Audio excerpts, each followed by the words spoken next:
Welcome to Burn the Ship. Thank you for coming. I appreciate that. Anybody that dedicates the time, it does mean a lot to to sit here and have a conversation with you and learn from you. So thank you for spending the time with us. Our goal at Burn the Ship is to connect entrepreneurs with professionals that can help you go all in on your business. We talk to people that walk the walk and talk the talk, experience all the things that we experience as small business owners. And we really try to bottle up some of those experiences and some of those skills, teach them to that next generation of entrepreneurs.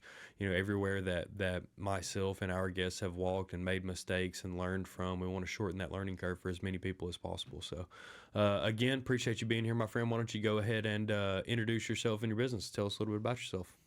Absolutely, man. Excited to be here and talk with all of you. I love business. Some people play golf as a hobby or do other stuff. I love talking about business. It's one of my favorite things to do and kind of my hobby. Love doing podcasts. And so awesome to see what all y'all are doing and sharing and having us on and me on be able to share experiences and stuff is something that's always fun to talk about. And I think the best way to learn. So my name's Chad Brown. Spent part of the year in Athens, Georgia, and part of the year in Charleston, South Carolina.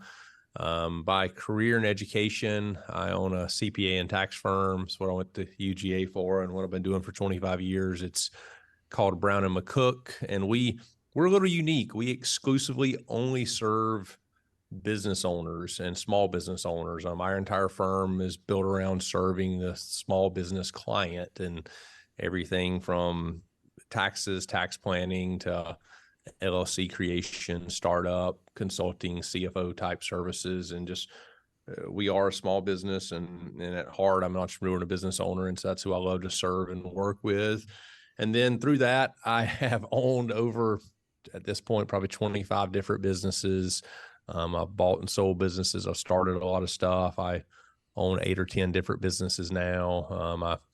I have a stronger business brand that does summits and conferences for small business owners. We run a weekly podcast. We do a lot of events, a lot of different things, and I do a lot of speaking engagements throughout the country through that brand. And then from there, there's a construction company, there's a boutique hotel, there's a commercial cleaning company. There's handfuls of other things I own in Athens and in Charleston in that area, and just love the challenge and all the things around helping customers solve problems. And most everything I do is in the service industry business. I love the service industry side, and I've dabbled in online retail. My wife and I owned an online retail business for 4 or 5 years, and I've done some other stuff with some product-based businesses, but not where my experience and expertise lies. Those things have proven a little more difficult than I like on the business side. So that's a kind of a crash course and a little bit of background there.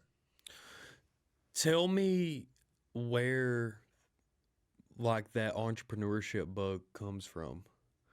Because I went to UGA as well, and I don't think it came from accounting too. It did not. You're exactly right. Man, it's interesting. It started early for me. I think probably like most people. I always had something I wanted, and I didn't like taking no for an answer. So I tried to find ways to get it. Most of the time it was, especially in the early days, it was some material item or something I wanted to buy and something I wanted to have. And so I just find a way to hustle and make some money to get what I wanted. I truly started like I would like buy bubble gum and break it out into pieces and sell it for 50 cents a piece in like grade school. And that turned into baseball cards, and that turned into, weirdly got into buying and selling knives at some point in like the little local flea market in my hometown. And then that turned into like speakers and trucks and like tires and rims. And in college, when I got to UGA, there was a brief stint for about 1.5 years. I was a bookie for a while, which hopefully the statute of limitations is up for that being a big deal. But I've always had just something I wanted or something I wanted to buy or have money for, or have money to have freedom, or to go eat where I wanted or do what I wanted. And so there was always some sort of hustle behind that to make that happen. And I don't know if that was taught, or I don't really, honestly, I just don't know where it really came from, but I was always pretty good at it. And I was always able to get what I wanted without really screwing anybody over or making it a win for everybody. I'm like, this is great. And then it just kept morphing into business. And on the side, when I first graduated college, actually I was still in college, and right after I graduated, I'd buy and sell vintage cars, and that turned into like tractors and backhoes and stuff. So I've always had some sort of side gig of buying and selling, or taking something and making it better and selling it and making money. And then that's ultimately what's led to a lot of different businesses for me over time, as I saw a way to do something and make some money and serve a customer that there was a need there. And then before I know it, what was a hustle or a way to make a little bit of money turned into a full blown business at some point. Sure. What was that first business venture for you? Was it in your accounting firm, or did that come after? Um, it came after. I was an employee for, goodness, probably 10 years at a tax firm. Just a normal W-2 employee. I came out of UGA, and I think I was making like 28 grand or something on a W-2. And then within a year or two, I was probably making more than that, side hustling and doing some other stuff. But my first kind of real business, where it was like really like a business where I hired people to do stuff, I stumbled into a pressure washing business. A guy wanted to sell a van that had a carpet cleaning unit, and there was also a pressure washer involved. And so the van was on its own without all this stuff was worth as much as the guy was asking. And so I was like, oh, I could buy this van, and it's worth at least just what the van's worth, which is what he's asking. And I could like carpet clean some dorm rooms on the side, and there's just pressure washer. And so I bought it, which kind of came with this somewhat little business starter kit of stuff. And I started making like, I don't know, a couple $100 on a Saturday, like cleaning people's futons in their dorm, or cleaning a couple rooms in somebody's apartment. And then the pressure washer, I started doing some pressure washing. And then I saw UGA was having a quote for pressure washing a couple buildings or something. I was like, oh, I'll go check that out and see what's up with that. I think I could do that this summer. Well, it turned out it was like 4 of the dorms, and they were like 5 stories high. Oh yeah. And they needed some painting and pressure washing. And I went back and spent like a week figuring out how to do it and putting this proposal together. And I won the daggum job. And I was scared to death. I didn't know. I was an accountant. I'd been an accountant for like a year. I just graduated. So I really didn't know what the heck I was doing.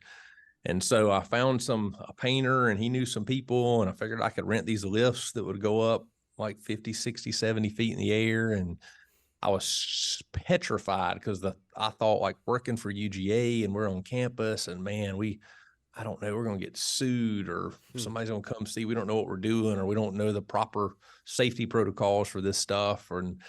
And I found where I could rent another pressure washer, like a bigger one, and the rent wasn't too bad to use it for a month. And so anyway, that turned into like a $40,000 pressure washing job for a month during the summer. And we didn't screw it up, and nobody ever came by. Nobody ever checked on us. Nobody ever come by and said anything. So we got to do whatever we wanted, however we wanted to, for a month. And it turned out awesome, and they were happy. And so they asked if we'd come back next year and do like 6 of them. And I'm like, yeah, absolutely. And so that kind of took off into a cleaning and carpet cleaning and pressure washing business, which eventually, kind of same story. I was in the bank one day making a deposit, and the bank vice president, she was like, don't you have a cleaning company?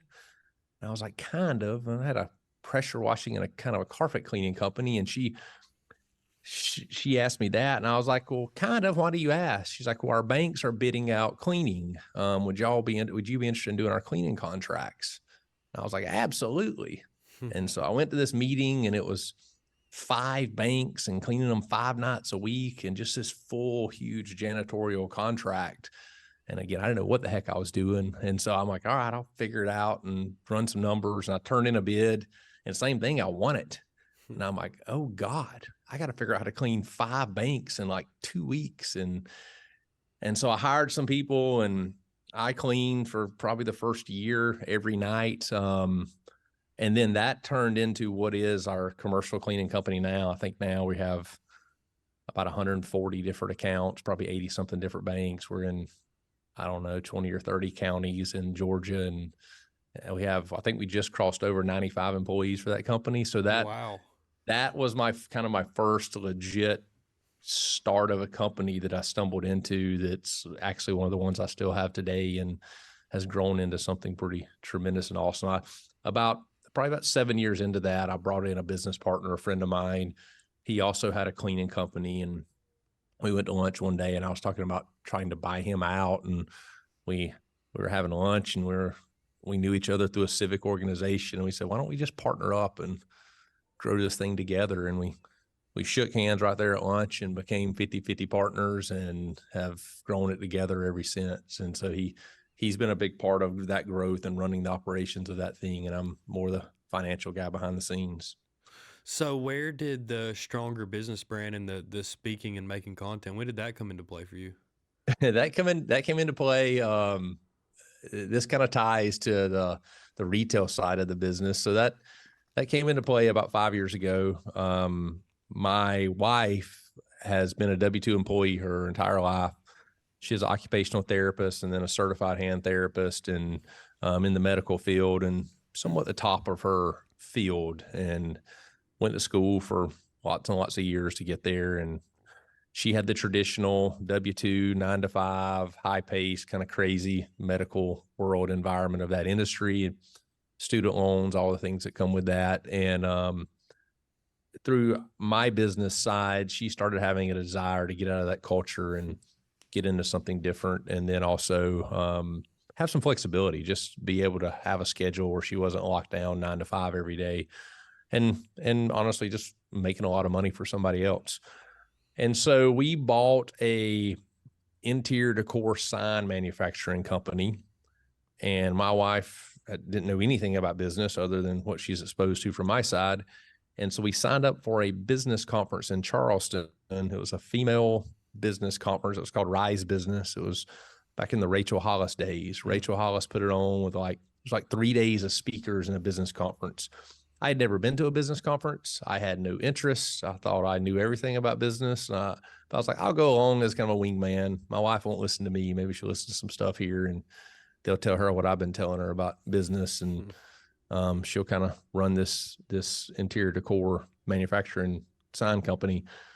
And so we went, man, it's crazy. Probably 30 minutes in, I was like, this is the best thing I've ever been to. Like, this is life changing. It was all these like epic, like big name speakers. They probably spent a few $1 million in speakers getting them there. I think I cried that day at some point. Like, it was the most impactful, like craziest, most awesome business experience I'd ever been a part of. And being in a room with a bunch of other business owners wanting to get better and wanting to like make a difference and serve their customers better, it truly blew me away. And we came away that first night. I was like, I cannot believe we don't have something like this in Athens. Like, we have got to throw a business conference in Athens. And so I started Stronger Business and called it the Stronger Business Summit. Within 4 months, I had a business conference planned. I hired Jesse Itzler as our keynote speaker. Oh, I brought wow. in 13 speakers. Atlanta guy. Yeah, I brought in 13 speakers, some from all around the country, some local, and it was the first entrepreneur and business conference of anything like it Athens had ever had planned. And then about a month and a half before it was supposed to start, COVID hit, and they shut everything down. And so I pivoted. I replanned it for October that same year, which just would have been, I guess, 2020. And we had it. We had over 480 people. It was the first event in Athens that had happened during post-COVID or during COVID. So it was the first event anybody had in 6 months. It was a huge success. Jesse, we were backstage, and he's like, man, I haven't really talked to anybody in 6 months. I don't know what the heck I'm going to say. And so like everybody was nervous. It was wild, but that's how the Stronger Business brand came about, is wanting to bring something locally here where as business owners, we could all get stronger together. We could all learn and grow together. I wanted speakers that were business owners or had grown businesses, and just wanted something we could all get in the same room and celebrate together and learn together. And that's where the brand came from, which started out as just Stronger Business Summit and conferences, and then it turned into some smaller events and then a podcast. And now I do a lot of different things through it with courses and speaking and different aspects. So what would you say through this whole journey from your initial instinct just to have the ability to hustle and make money all the way through finding ways to make businesses work together, finding services that you can provide for businesses that are existing to you or connections of yours? It's been a long journey, and having to learn that language at multiple levels. What would you kind of say has been your superpower in having just that ability to figure it out once you sell something? I think it's a lot simpler than people think. I think a lot of people make up stories in their head of why they shouldn't do something, or why something's going to be really hard, or why they're not experienced or capable enough to do something. For me, it's just always been a lot simpler. I would see a problem that needed a fix, or something that was missing, and I thought I could create a solution. Now, I didn't know I could do it. I didn't know if it was going to be successful. I didn't know if it was going to be scalable. I truly didn't care. For me, business is fun. Like business, I said earlier, is my hobby. Like I love the trial and error of business, and not, you go out and you play golf. Sometimes you suck. Sometimes you're good. Right. That's the same thing with trying to start a business or solve a problem for a customer. For me, it's just trial and error. I'm like, I think Athens needs a business conference. That thing could have fell flat on its face and been a terrible disaster. But my superpower, I think, is having an idea, seeing something that is a need or something that needs to be fulfilled, and just trying it. I don't go into it trying to grow a business. I don't go into it saying we're going to grow to 5 employees. I don't go into it even know if I'm going to like it. I just say, let's try it. And I'm like, all right, let me commit to it. And that means I got to put in the work. I can't just have the idea, or I just can't plan on hiring people to do this. Like I got to put in the work to do it. You got to, if you're a golfer, you got to go to the practice range and spend a lot of hours whacking balls around before you go play or show up for a tournament. It's kind of the same thing in business. Just if you think there's something that's a viable service or product or a hole in a market or something you want to do, or something you think you do better than somebody else, just try it. Go serve one customer. Don't worry about logos or names, or do you have the right pressure washer, or where are you going to find people? Like people worry about that stuff before they have the first customer. Just go find a customer and do a job. And if it's better than other people out there, it's a job that nobody else is doing, then you figure out how to grow it from there. But I think it's super simple, and people just overthink it. And so my superpower is just willing to try it and do it. And I don't ever spend a whole lot of money. Like you don't have to spend money to grow businesses. You don't have to spend money to start a business. Like just go, for $300, I can go to Lowe's right now and buy a pretty daggum nice pressure washer. And that's all I need. And I could go out this weekend and probably knock on some doors and find 5 houses and make a couple $1,000. I don't need a website. I don't need a pickup truck. I don't need all the stuff people spend or get into or overthink. And so I would just encourage anybody out there that wants to do a side hustle or a business or grow their business or start a different line in their current business, just try it. Don't make it more complicated than it has to be, and have fun with it one way or the other. Like it may tank. You may pressure wash somebody's paint off their siding and got to spend $5,000 to repaint their house. And like, God, this sucks, but at least I learned that's not a good idea. It is what it is. Now I learn how to paint, or now I learn how to hire painters. Maybe I should go out and try to subcontract some painting jobs to recoup my $5,000. I have screwed a lot of stuff up. I have lost money, but I never put myself in situations financially where, worst case scenario, there's not much can go wrong that's going to derail my life, because I just don't put that much risk into anything. I I love kind of a conclusion that I made early on in this conversation too, which was the value in keeping your eye, just keeping your ears open for business as well. Seems like early on is like I'm kind of the same way as you. You know, we invest a little bit and keep the risk low and go at something hard and see if you can find that first customer or sell something, and then you figure out kind of the solution from there. That's how everything video wise worked for us. That's how a lot of stuff credit card processing wise worked for us, and we've been doing it now, and that we are very consistent in the way that we deliver a service to people. And I think that one of the most valuable things that you can do early on in your business journey is keep your ears open for the needs of people around you for stuff that you can fulfill. The same way as people get hung up and find ways to stop in business and say, oh, I don't have a logo, or I don't have a website, or I don't have marketing, or I don't have XYZ. People do that in their everyday life, which creates a demand for very simple services. Like Yep. it's easy to convince yourself you can't say yes to the lady at the bank. You know what I mean? It's easy to convince yourself that no, we don't really do cleaning that way. But if you're walking away from thousands of dollars in business when you can spend a few hours putting together a good solution, you might learn something that can change your life. You know what I mean? It's like being on the lookout and having your ears open for those opportunities is a super valuable thing that I think people get in the way of themselves a lot of times. Man, I could not agree with more. Is put yourself out there, keep your ears open.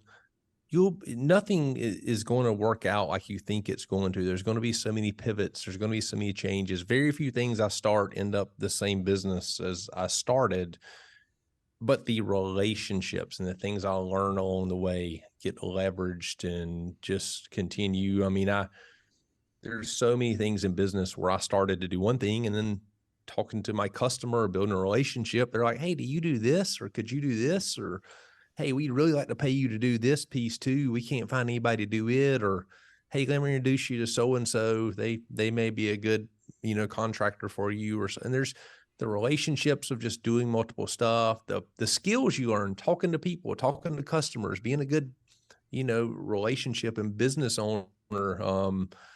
All of those things you're just learning and developing along the way. Man, I had a business one time. I had a uh, client's son needed a part-time job in college. So I hired him to answer the phones, and fast forward now, he is my partner in my tax firm, and he day to day runs a lot of our business and handles a lot of stuff inside of our business that has made us tremendously successful. And that started with an entirely different business, meeting him when he was in college, hiring him to answer the phones, and just the growth. So there's just so many ways I can connect so many different things to different businesses, or keeping your ears open and just building those skills and those relationships. And it seems like you have no fear of running head on into those obstacles that you know people experience. You know what I mean?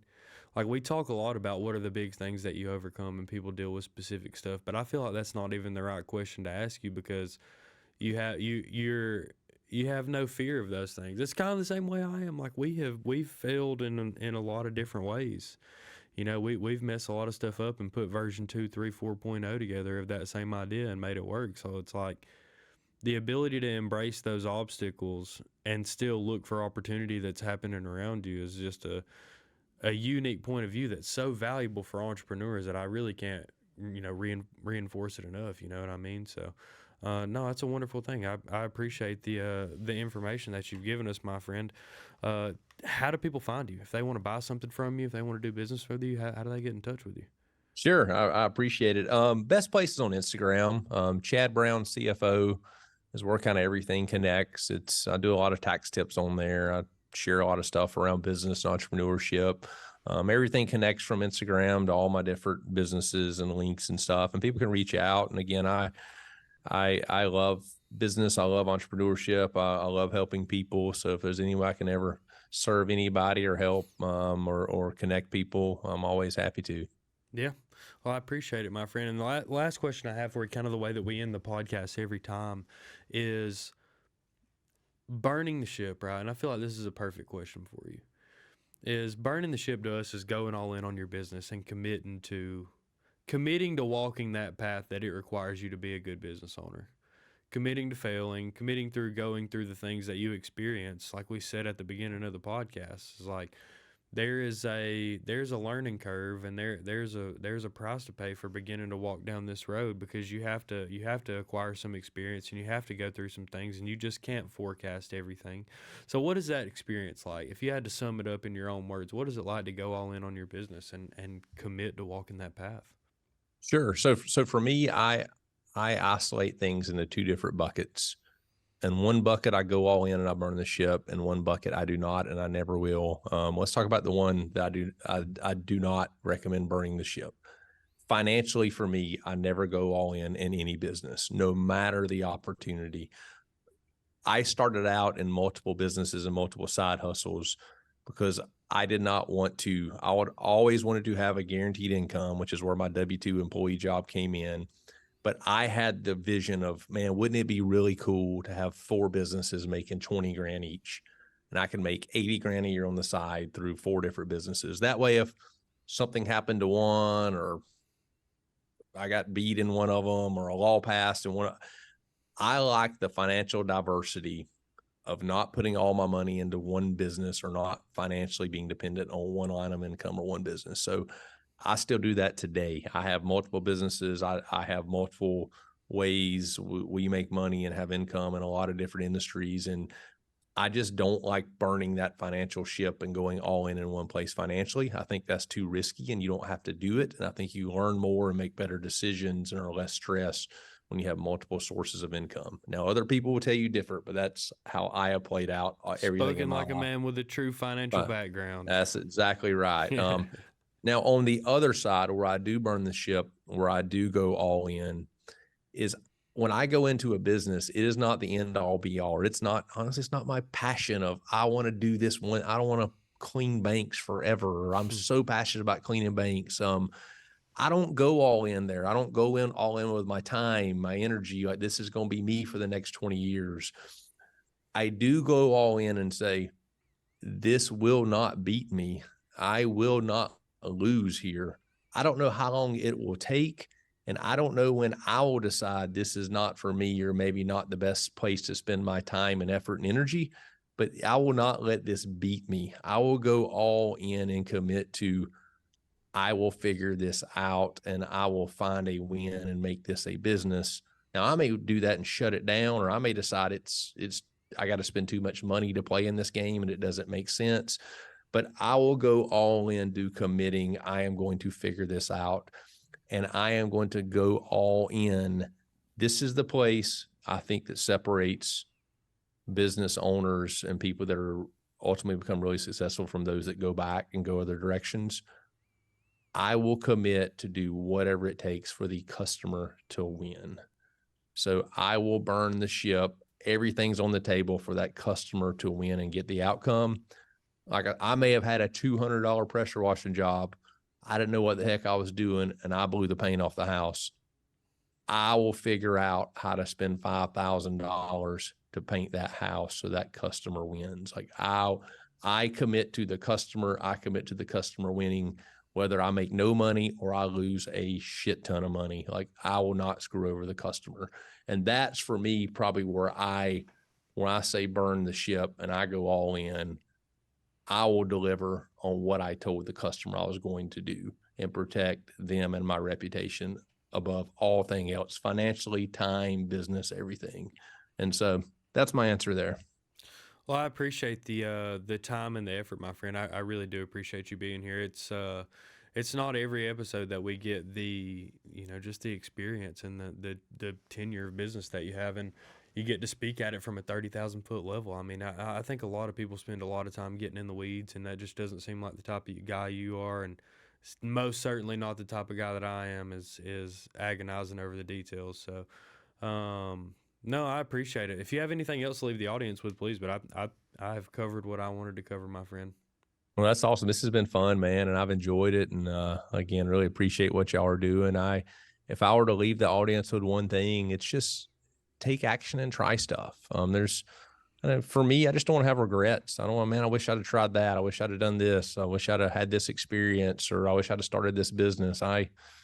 man, it's a boring life if you just show up and do a job every day, or you stay working for somebody or somewhere that you don't love or enjoy, or it's not fun and challenging for you. It's entrepreneurship. Business is the hardest thing you'll ever do. It requires more sacrifice than anything else in this world I have ever done, but I wouldn't trade it for anything in the world. And I've failed a lot and I've succeeded a lot. And I just encourage everybody out there to just take action and just try something or go do something. You go out right now and tomorrow, this weekend, and try to do something, try to make some money, try to start a little side hustle, or just take some action. And I think you'll learn a lot along the way.